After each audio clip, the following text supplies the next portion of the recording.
Queremos dar as boas-vindas a todos. O que vamos apresentar são uma série de estudos intitulados O ABC dos Fundamentos do Adventismo. Contudo, o estudo que faremos agora é a base para começarmos esta série. E queremos fazê-lo porque neste estudo vamos lançar as bases do que será toda a série posterior. Vamos desenvolvê-lo em particular durante os vários temas que iremos apresentar. O nosso estudo de hoje intitula-se Os Fundamentos, como podemos ver no próprio diapositivo. Este é o título do estudo de hoje.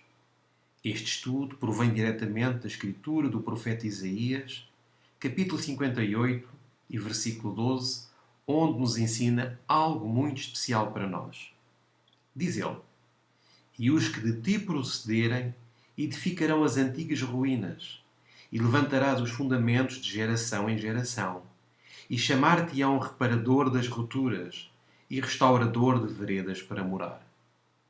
Não apenas nesta passagem, mas também em Jeremias 6,16, fala-nos a Escritura o seguinte: Assim diz o Senhor, pondo-vos nos caminhos, e vede e perguntai pelas veredas antigas, qual é o bom caminho, e andai por ele, e achareis descanso para as vossas almas. Através deste estudo vamos estar a perguntar sobre estas veredas antigas e o mesmo estudo vai responder sobre quais são estas veredas, sobre as quais são os fundamentos que nos falam, os quais temos que reedificar. E ao darmos início à primeira passagem, esta fala-nos sobre a fundação da nossa fé. Qual é a fundação da nossa fé? Vejamos então. A admoestação foi-nos dada. Não devemos deixar que nada destrua a fundação da fé sobre a qual temos edificado, desde que a mensagem foi dada em 1842, 1843 e 1844. Tenho estado nesta mensagem e desde então tenho estado firme diante do mundo na luz que Deus nos tem dado. Nós não propomos tirar os nossos pés da plataforma sobre a qual foram postos os nossos pés, ao buscarmos ao Senhor dia após dia com oração sincera, pedindo por mais luz. Creem que estou disposta a abandonar a luz que Deus me tem dado? Tem que ser como a rocha da eternidade. Esta luz tem guiado desde que foi dada. Esta passagem encontra-se em Review Underald, 14 de abril de 1903, parágrafo 35. Vemos que a fundação de que esta passagem nos fala foi estabelecida nos anos de 1842, 1843 e 1844. E esta mesma fundação ela também a denomina de plataforma. É importante notar estas datas porque não é apenas esta passagem que as menciona, mas várias das passagens também que vamos estudar ou apresentá-las sobre estas datas. Elas estão associadas com a fundação da mensagem original adventista. Continuando com mais passagens, poderemos constatar porque é que estamos a falar tanto sobre este assunto. Aqui falamos sobre reparador de rupturas, assim como as Escrituras que falámos anteriormente também. Diz-nos o seguinte: O quarto mandamento tem sido pisoteado. Portanto, somos chamados a reparar essa ruptura que se abriu na lei ao restaurar o sábado profanado.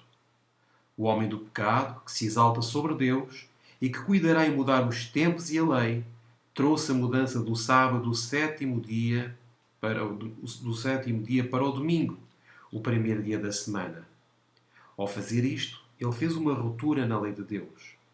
Antes do grande dia de Deus, ao falar no nosso tempo, é enviada uma mensagem, o quarto anjo de Apocalipse 18, para advertir o povo a que regressem à lealdade à lei de Deus, a qual o Anticristo quebrantou. Foi-me mostrado que as preciosas promessas de Isaías 58, 12 a 14 aplicam-se àqueles que trabalham pela restauração do verdadeiro sábado. Encontramos isto em Experiência Cristã e Ensinos de Ellen White, na página 87. Vemos que este grupo de pessoas que se encontram em Isaías 58, 12 restauram aquilo que o homem do pecado colocou de lado, falando do sábado. mas não apenas o sábado. Para nós, como povo escolhido de Deus, fala-nos sobre restaurar todas as verdades relacionadas com a verdadeira adoração do sábado. Foram dadas ao nosso povo verdades especiais durante o seu surgimento. E essas são os fundamentos, são as verdades, são as rupturas que agora somos chamados a restaurar. Vamos para a próxima passagem que nos fala sobre algo a reforçar agora. O que é que temos que reforçar agora? Leiamos. Todas as mensagens dadas desde 1840 a 1844 têm que ser reforçadas agora. Hoje, no nosso tempo, em 2013. Porque há muitas pessoas que têm perdido a sua identidade. As mensagens têm que ir a todas as igrejas. Cristo disse: Mas bem-aventurados os vossos olhos porque veem e os vossos ouvidos porque ouvem. Porque em verdade vos digo que muitos profetas e justos desejaram ver o que vós vedes e não ouviram, e ouvir o que vós ouvides e não ouviram. Mateus, capítulo 3, versículos 16 e 17. Bem-aventurados são os olhos que viram as coisas que foram vistas em 1843 e 1844. A mensagem foi dada e não deve haver qualquer demora em aceitar a mensagem, ou seja, alterar a mensagem. Não, ela não disse isso, mas diz em repetir a mensagem, porque os sinais estão a cumprir-se. O trabalho final tem que ser feito. Uma grande obra far-se-á num curto tempo. Uma mensagem será dada brevemente sob a direção de Deus, que se tornará num alto clamor. Daniel estará firme no seu posto para dar o seu testemunho. Manuscript Release, volume 1, página 437, terceiro parágrafo. Vemos que as mensagens de 1840 a 1844 têm que ser reforçadas agora, no nosso tempo. E fala de bem-aventurados os olhos que viram as coisas que foram vistas nesse tempo, o que se pregou, o que se ensinou e a experiência que causou nessas pessoas. Elas foram bem-aventuradas. Mas fala-nos também que estas mensagens têm que ser repetidas agora, no nosso tempo, e que ao fazê-lo, isso se tornará num alto clamor, falando do anjo de Apocalipse 14, que é de facto a mensagem do alto clamor. Dar o nosso tempo e a nossa força. Em que temos que dar o nosso tempo e a nossa força? Diz assim aqui: Deus chama-nos a dar o nosso tempo e a nossa força para pregarmos ao povo as mensagens que despertaram homens e mulheres em 1843 e 1844. Manuscript Release, número 760, página 30, primeiro parágrafo. Vejamos novamente que se fala das mensagens de 1843 e 1844 que têm que ser pregadas agora. Estudar e proclamar. As verdades que foram recebidas em 1841, 42, 43 e 44 têm que ser agora estudadas e proclamadas. As mensagens do primeiro, segundo e terceiro anjos serão proclamadas no futuro em alta voz. Serão dadas com sólida determinação e no poder do Espírito. Manuscript Release, volume 15, 317, primeiro parágrafo. Vemos aqui novamente as datas relacionadas com a mensagem original, com a mensagem dos fundamentos da nossa fé, que têm a ver com 1841, 42, 43 e 44. E diz que estas passagens vão ser dadas no futuro. E estas mensagens compõem as mensagens do primeiro, do segundo e do terceiro anjo. Vemos novamente a ligação que ela própria faz. Não o dizemos nós, mas a inspiração o liga diretamente com as mensagens originais e as que têm que ser dadas sobre as mensagens, como vimos, do primeiro, do segundo e do terceiro anjo, que se combinam depois com a mensagem do quarto anjo. O movimento de 1844 novamente. O poder que tão fortemente sacudiu o povo no movimento de 1844 se revelará novamente. A mensagem do terceiro anjo irá avante, não em voz baixa, mas num alto clamor. Testemunhos para a Igreja, volume 5, página 252, segundo parágrafo. Vemos que a mensagem que tão poderosamente despertou o povo no movimento de 1844 vai se repetir. E essa repetição será conhecida como alto clamor. As palavras dos pioneiros. O que têm a ver as palavras dos pioneiros com tudo isto? Deus tem-me dado luz em relação às nossas publicações periódicas. Qual é? Ele disse que os mortos têm que falar. Como? As suas obras devem acompanhá-los. Temos que repetir. Atenção, ela não diz alterar. Vejam. Cada passagem que temos apresentado fala de repetir. Temos que repetir as palavras dos pioneiros na nossa obra, os quais sabiam o que custava buscar a verdade como um tesouro escondido e que trabalhavam para estabelecerem a fundação da nossa obra. Vejam aqui que eles estabeleceram a fundação da nossa obra.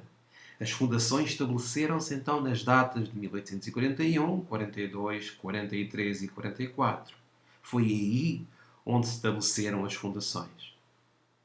E diz a passagem: deixem que as verdades que são a fundação da nossa fé se mantenham diante do povo.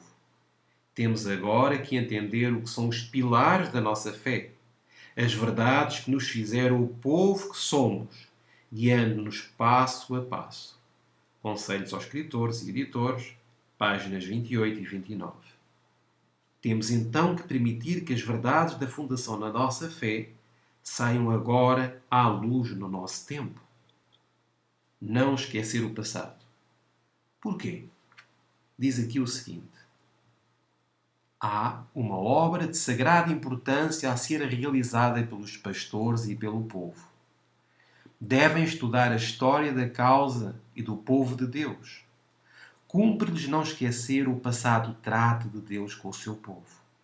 Devem reavivar e repetir as verdades que chegaram a parecer de pouco valor aos que não conhecem por experiência pessoal o poder e o brilho que os acompanhavam ao serem vistas e compreendidas no princípio. Em toda a sua frescura e força originais, devem essas verdades ser dadas ao mundo. Mensagens Escolhidas, volume 1, página 157, terceiro parágrafo. Vemos então que não devemos esquecer o passado trato de Deus com o seu povo, falando da nossa Igreja no seu surgimento. Vemos aqui também que as verdades devem ser dadas em toda a sua força e frescor, não só na nossa Igreja, mas a todo o mundo. A história repetir-se-á. Vez após vez, foram mostradas que as experiências passadas do povo de Deus não devem ter-se em conta como factos sem importância. Não devemos tratar o registro dessas experiências como trataríamos o almanaque do ano passado. Este registro tem que estar na nossa mente, porque a história, o que diz aqui? A história repetir-se-á. Ministério de Publicações, página 175, terceiro parágrafo. É-nos dito que não devemos esquecer as experiências passadas do povo de Deus. Desde então, Deus sempre recordou ao seu povo de Israel literal a regressarem às veredas antigas, à sua fundação.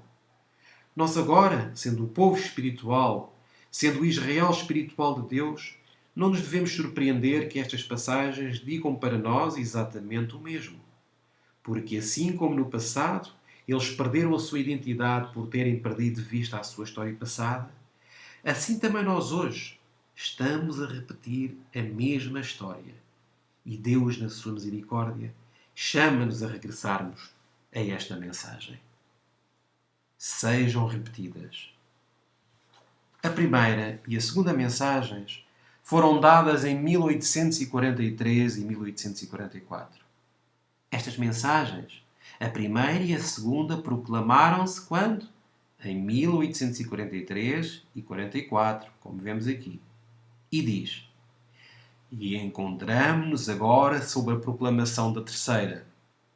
Mas todas as três mensagens devem ainda ser proclamadas. É simplesmente tão essencial agora como antes que elas sejam repetidas aos que estão buscando a verdade. Vemos claramente que temos que repetir essas mensagens, 42 a 44, que são as mensagens do primeiro, segundo e terceiro anjo. E continua a dizer a passagem: pela pena e pela palavra devemos fazer soar a proclamação, mostrando-lhes a ordem e a aplicação das profecias que nos trazem a mensagem do terceiro anjo.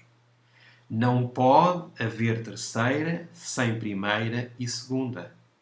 Estas mensagens devemos dar ao mundo em publicações, em discursos, mostrando em termos de história profética as coisas que aconteceram e as que hão de acontecer.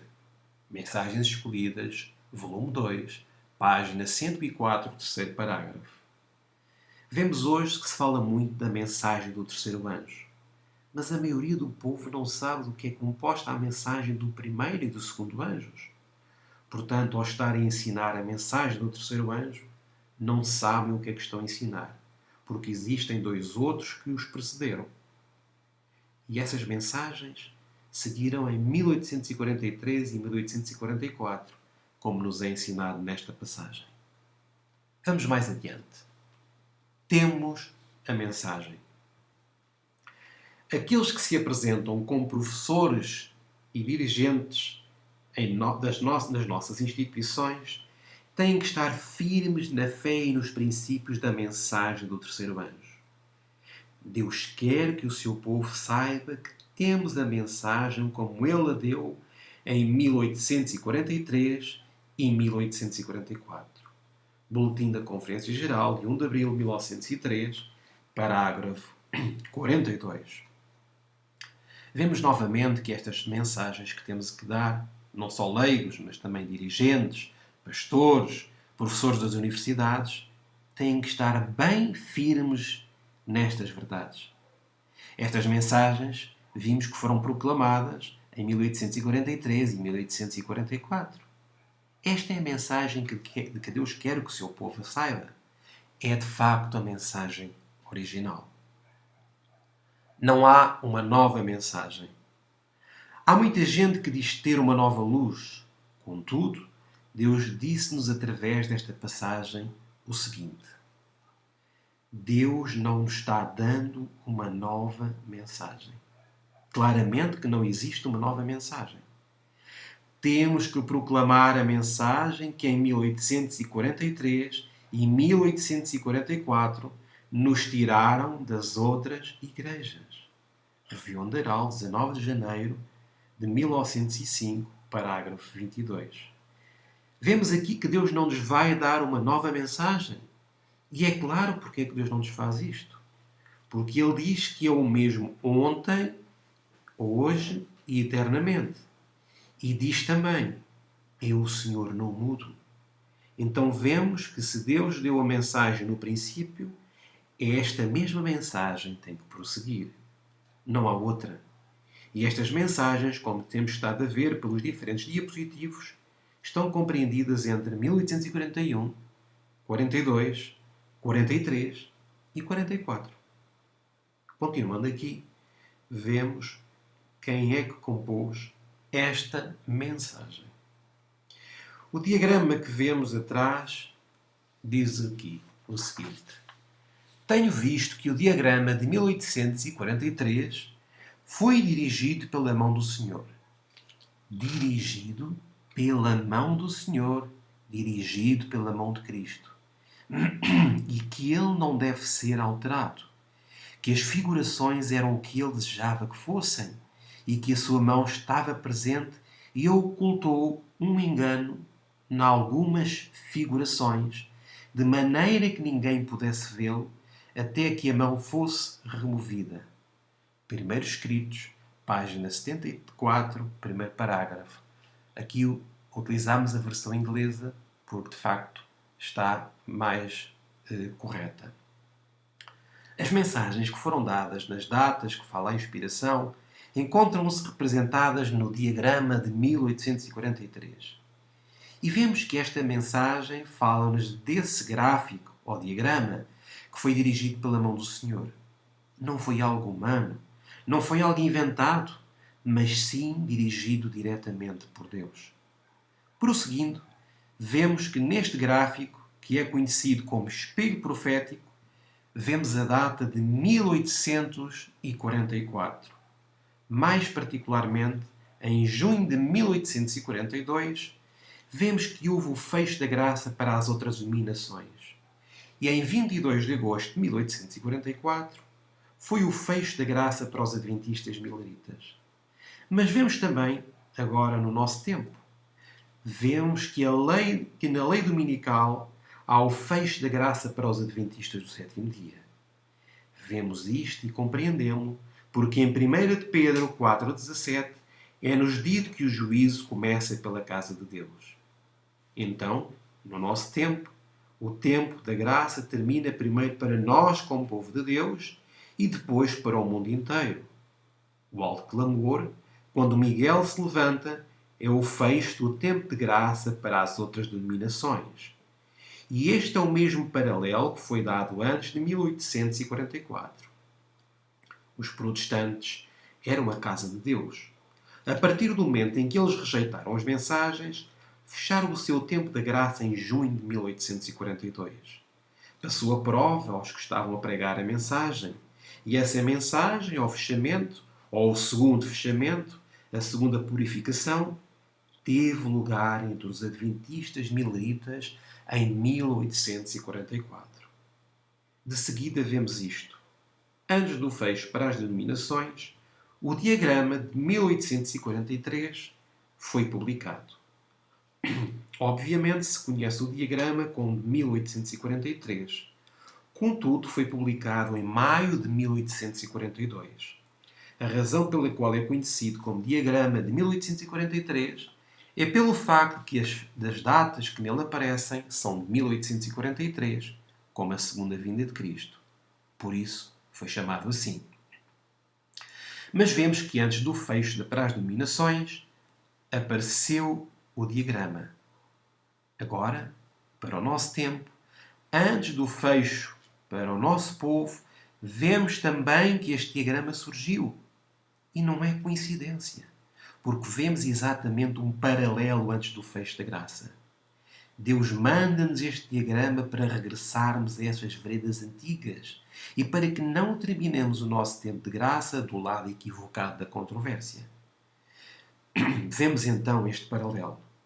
Desejo que o memorizem, que o gravem, porque é exatamente como Deus nos ensina, que no tempo em que estamos a viver, estamos a ponto de chegar à lei dominical e por isso Deus trouxe novamente à luz este diagrama, chamando-nos aonde? Às veredas antigas, chamando-nos às mensagens originais. Proclamação do diagrama. Em junho de 1842, o Sr. Miller fez a sua segunda série de conferências em Portland. Considerei grande privilégio haver assistido a essas conferências, pois eu caí em desânimo e não me sentia preparada para encontrar-me com o meu Salvador. Essa segunda série criou na cidade muito mais agitação do que na primeira. Com poucas exceções, as várias denominações fecharam as portas de suas igrejas ao Sr. Miller. Muitos pregadores, nos vários púlpitos, procuravam expor os pretensos erros fanáticos do conferencista, mas multidões de ouvintes ansiosos assistiam às suas reuniões e, por falta de lugar, muitos ficavam sem poder entrar. Testemunhos para a Igreja, volume 1, página 21 e primeiro parágrafo. Vemos aqui, na primeira parte, que em junho de 1842 as igrejas fecharam as suas portas. E o que aprendemos no gráfico anterior, onde em junho fecharam as suas portas e em maio, precisamente um mês antes, foi quando surgiu este gráfico. E um mês depois foi quando se fecharam as portas das igrejas. Fechou assim o tempo de graça para elas. Vemos esta repetição agora no nosso tempo, através do paralelo que vos temos estado a falar. Já em 1842, a ordem dada nesta profecia descrever a visão e torná-la bem legível sobre tábuas, a fim de que a pudesse ler o que correndo passasse, havia sugerido a Carlos Fitch a preparação de um mapa profético a fim de ilustrar as visões de Daniel e do Apocalipse. A publicação deste mapa foi considerada como cumprimento da ordem dada por Abacuque. O Grande Conflito, página 392, segundo parágrafo. Vemos que no ano de 1842 este mapa ou diagrama foi publicado. E foi publicado por Carlos Fitch. E diz que aqui se encontram as visões de Daniel e do Apocalipse. E que este diagrama é o cumprimento da ordem dada por Abacuque. No livro de Abacuque, capítulo 2, e nos versículos 1 a 3, vemos que aí se encontra esta ordem para produzir-se este diagrama. Continuemos. Em maio de 1842, que foi a data da publicação deste diagrama, reuniu-se uma conferência geral na cidade de Boston, Massachusetts. No começo desta reunião, o irmão Carlos Fitch e a Paul Whale, de Haverhill, apresentaram a ilustração pictória das profecias de Daniel e Apocalipse, as quais tinham ilustrado num pano, com as datas proféticas mostrando o seu cumprimento. Aqui havia mais luz no nosso caminho. Vemos esta passagem em Autobiografia do pastor José Bates, página 262, primeiro parágrafo. Vemos então que em maio de 1842 foi produzido o diagrama que se chama o Diagrama de 1843. Quando tiverem tempo, podem baixar este gráfico pela internet através do endereço que se encontra no final desta apresentação. Ao fazê-lo, verão primordialmente o número de 1843. E é por isso que é conhecido dessa maneira, porque era nessa altura que se esperava que a segunda vinda de Cristo, de acordo com os cálculos de Guilherme Miller. Continuando com a proclamação do gráfico, do diagrama, vejamos o que nos diz agora Tiago White. Vocês que participaram na mensagem do terceiro anjo e sentiram o seu poder e glória e viram os seus efeitos no povo, venham comigo aos encontros campais, conferências e outras reuniões, onde a data de 1843 foi proclamada do diagrama. Com que solenidade, zelo e santa confiança os servos de Deus proclamaram o tempo. Os mais espirituais e devotos em todas as igrejas despertaram, e muitos que tinham sido treinados a adorar as suas igrejas e ministros aprenderam aqui a temer a Deus e a dar-lhe glória. Esta mensagem nos arrancou do mundo e nos dirigiu aos pés de Jesus, para buscarmos perdão de todos os nossos pecados e uma livre e completa salvação através do sangue de Cristo.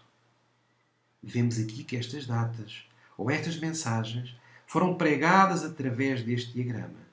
E que através deste diagrama muitos foram dirigidos aos pés de Cristo e deixaram de adorar aos seus pastores e às suas igrejas. Tal como hoje, muitos dos nossos irmãos adoram, ou não necessariamente adoram, mas obedecem cegamente aos homens, à igreja, à instituição, em vez de obedecerem à voz de Deus que nos fala através de uma mensagem, particularmente esta mensagem que Deus nos está a enviar.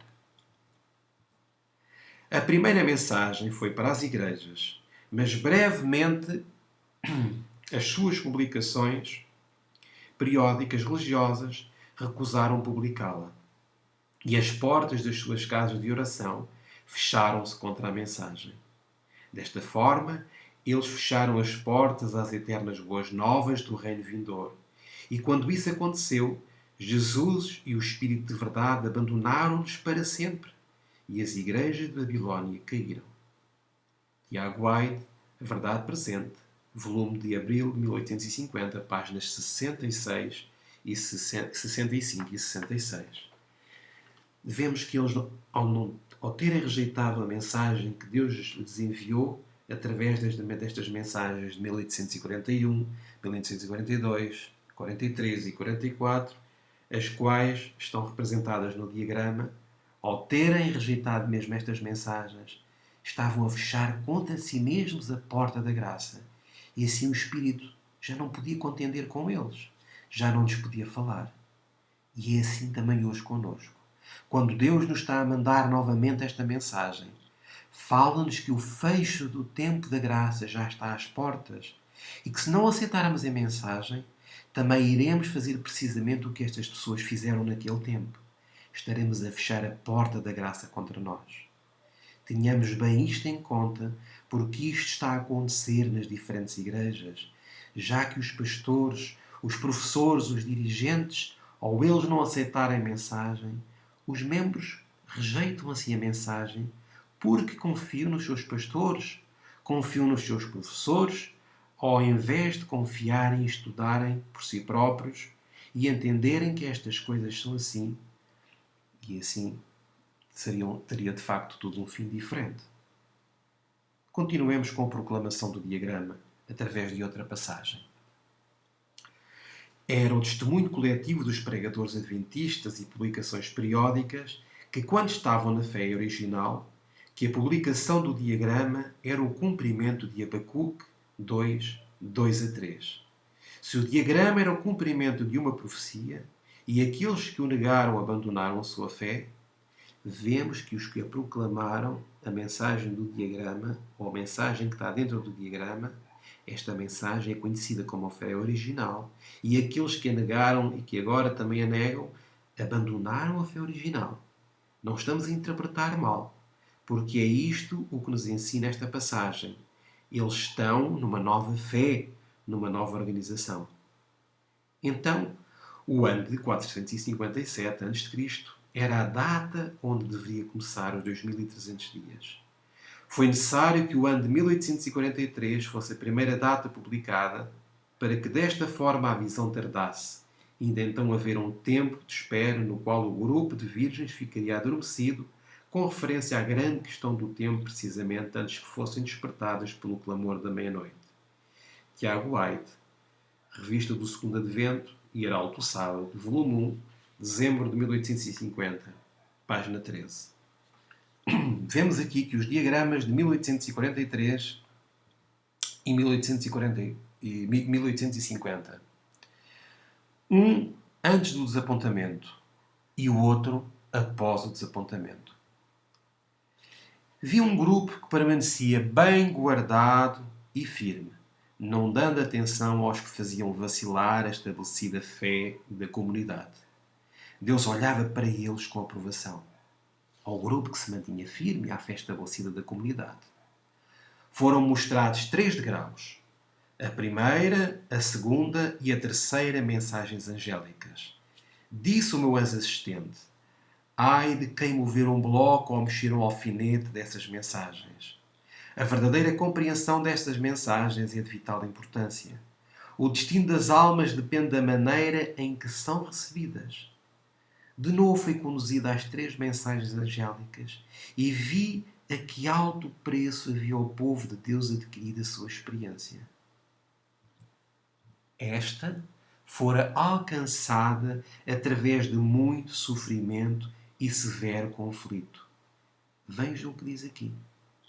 Deus os havia conduzido passo a passo até que os pusera sobre uma sólida plataforma inamovível.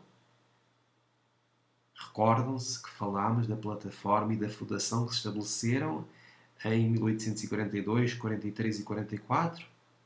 Pois aqui diz-nos que Deus os tinha conduzido a essa plataforma. Vi pessoas aproximarem-se da plataforma e examinar-lhe o fundamento. Alguns com alegria imediatamente subiram para ela. Outros começaram a encontrar defeito no fundamento.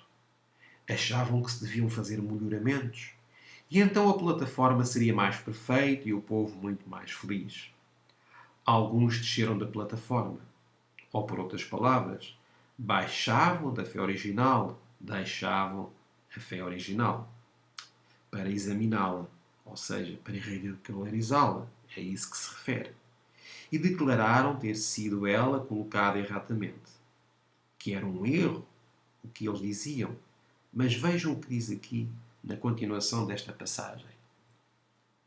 Mas eu vi que quase todos permaneciam firmes sobre a plataforma e exortavam os que tinham descido a cessar com suas queixas. O que dizem as palavras em amarelo? Pois Deus fora o mestre construtor. Foi Ele que dirigiu e construiu esta plataforma. Foi Deus. Não foi um homem, não foi Guilherme Miller, não foi irmão White, não foi o irmão Tiago White, nenhum outro homem. Mas sim, Deus fora o mestre construtor da plataforma. E continua a passagem. E eles? Eles quem? Aqueles que estavam a criticar. Eles estavam lutando contra Ele, contra Deus. Eles reconsideravam a maravilhosa obra de Deus que os levara à firme plataforma e, em união, levantaram os olhos ao céu e com alta voz glorificaram a Deus. Isto afetou alguns dos que se tinham queixado e deixado a plataforma, e, contritos, subiram de novo para ela. Primeiros Escritos, páginas 258 a 259. Vemos que esta fundação, esta plataforma de que temos estado a falar, o mestre construtor é Deus. Portanto, não há uma nova mensagem. É esta mensagem que tem que ser ensinada e pregada até ao fim do tempo. E foi ela que nos tirou das outras igrejas, como também foi mencionado atrás na passagem. Portanto, se hoje não se prega esta mensagem, é porque estamos a regressar às outras igrejas das quais havíamos saído. Se utilizarmos a lógica, vemos que é o que estamos a fazer agora. E é por isso que Deus nos manda esta mensagem novamente, para que nos separemos das igrejas falsas, dos ensinamentos falsos e sejamos o povo peculiar, como originalmente Deus nos chamou a ser. Continuando a ler, e já para terminar, nada temos a temer do futuro, a menos que esqueçamos a forma como o Senhor nos tem conduzido e o que nos tem e o que nos tem ensinado a nossa história passada. Encontramos isto na biografia de Ellen White, página 192, segundo parágrafo. Não temos nada a temer, como nos é dito aqui em relação ao futuro. A única coisa que temos que temer é que esqueçamos a história, que esqueçamos a forma como Deus nos tem conduzido e o que nos tem estado a ensinar. Ele conduziu-nos através do tempo de 1840 a 1844, quando se deram as mensagens. Durante esse tempo, ele ensinou-nos as verdades que estão apresentadas no diagrama de 1843. Se nos temos esquecido desta história, temos esquecido desses ensinamentos que se encontram neste diagrama. E então temos muito a temer, porque já não estamos sobre a fé original, sobre a plataforma que Deus estabeleceu. Deus diz-nos que se não estivermos a ensinar esta mensagem, estamos numa plataforma que foi construída pelos homens e que no tempo da crise, no tempo da sacudidura, no qual nos encontramos agora, todos os que estejam sobre essa nova plataforma vão ser varridos pela tempestade da lei dominical. Estes são os fundamentos. É por isso que Deus diz-nos que devemos parar e olhar e perguntar pelas veredas antigas. Qual é o bom caminho e andar por ele? Se hoje, ao estudarmos este tema, vos destes conta de que se não está a ensinar estes fundamentos, que não estamos sobre estas fundações, que não se está a ensinar ou a regressar às veredas antigas, é a razão pela qual Deus vos está a mandar esta mensagem. E se o vosso desejo é regressar para teres descanso, porque somente os que regressam têm descanso de acordo com Jeremias 6,16, e esse descanso vem através de regressar, através de receber a mensagem que o Espírito Santo vos está a mandar. É através desta mensagem, não de qualquer mensagem, mas da mensagem original a qual vos estamos a elaborar. Desejamos que continuemos nos estudos e que peçais a Deus pela sua direção, porque vos fala ao vosso entendimento e fala-vos ao coração e que assim possais deixar todas as ideias pré-concebidas à porta da investigação. Já que, como dissemos, este estudo é apenas a base para começar a série intitulada ABC dos Fundamentos do Adventismo, onde encontraremos em detalhes sobre o que compõe as mensagens ilustradas nos diagramas de 1843 e de 1850 também. Esperamos que este estudo tenha sido de grande bênção e que a glória do quarto anjo tenha iluminado o vosso entendimento com esta mensagem. Que Deus vos abençoe.